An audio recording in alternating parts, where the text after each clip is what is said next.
Welcome to our channel. We appreciate each and every one of you.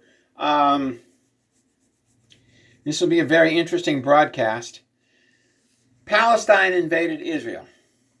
Okay, they're using U.S. weapons. That's a given. They're using U.S. hand grenades. They're using U.S.-provided tanks and armored personnel carriers and Iranian tanks and armored personnel carriers.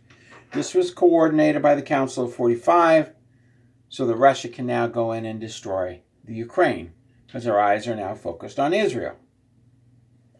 50 years to the date, they go in and start killing Jews. Now, the Peace Fest was set up by a United States group, and they put it right next to Palestine. So they had these three-wheel dune buggies. They had parachutes behind them. They took off. They reached about 30 miles an hour. They went over the fence, and then they kept going, and then they machine gunned all those people and captured a bunch of them. But the first thing they did was they went to the police departments and started machine gunning the police with M4s.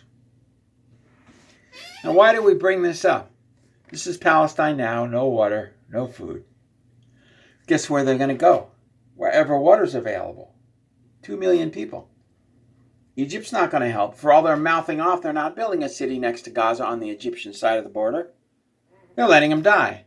Muslims are letting Muslims die. Okay, sounds pretty typical. But what are you going to do as a police station when these guys who are now being paid $2,200 a month as UN troops coming into America that are armed? One guy told the taxi driver in New York 2 days ago, we're not allowed to play it here. They told him, I get $2,200 a month. I'm a UN soldier. He says, I'm going to go hang out in a hotel. I have to find a hotel to stay in. And he says, when I'm activated, I hit the streets. We'll talk about what they're planning for America. But what are you going to do when 1 million UN troops hit the streets that are better armed than you, thanks to people like Anthony Blinken and our I mean, this is just disgusting. This is just disgusting. As these missiles come into Israel, our president goes to bed. He goes to bed. He sleeps for 2 days while Israel's under attack. This is a new mask one because he has a little wart there, and you can see the mask line here, but okay, that being said, what are you going to do? And there's Anthony Blinken, Secretary of State. One day he's playing a rock guitar, getting drunk, and the next day he acts like a super superior man. But the rock guitar player a week ago didn't have white hair, so it's a different Blinken. It's all staged. What are you going to do what's Israel police going to do when 2 million refugees come looking for water? Egypt's not going to help. All their mouthing off. They didn't even fight the Germans in WW2. Bunch of worthless fighters. Individually, man to man, they're incredible. But their leadership stinks. They're not going to provide them with water. No way.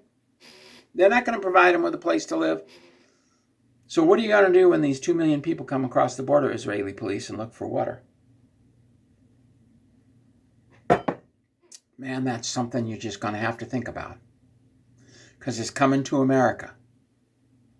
Those soldiers will remain quiet for another couple months, and we'll talk about what's going to happen in a couple months. As they continue to shut down the U.S. economy, there'll be some disaster, maybe cut off water, maybe cut off electricity in the middle of the winter, because it will happen in the winter for maximum kill. Remember, the United States must be destroyed first. That's what they did in the Ukraine. Russia's now pushing forward.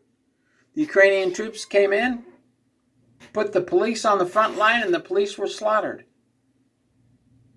Because the United States is fighting, the United States, Poland, England are engaging using WW2 tactics. And it's 2023, not 1945.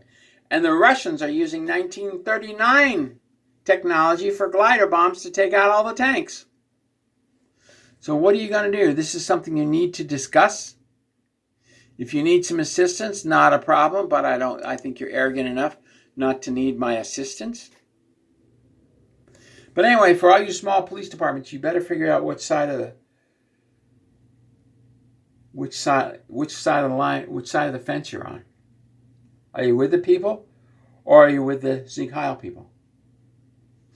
If you're with the Sieg Heil people, they want you gone. They want you off this planet. Cities like Milwaukee, Seattle, Tacoma, San Francisco, you're on the wrong side of the fence. You need to join the people, or this is going to be the result. God bless. Thank you very much. We appreciate each and every one of you, and we'll see you tomorrow.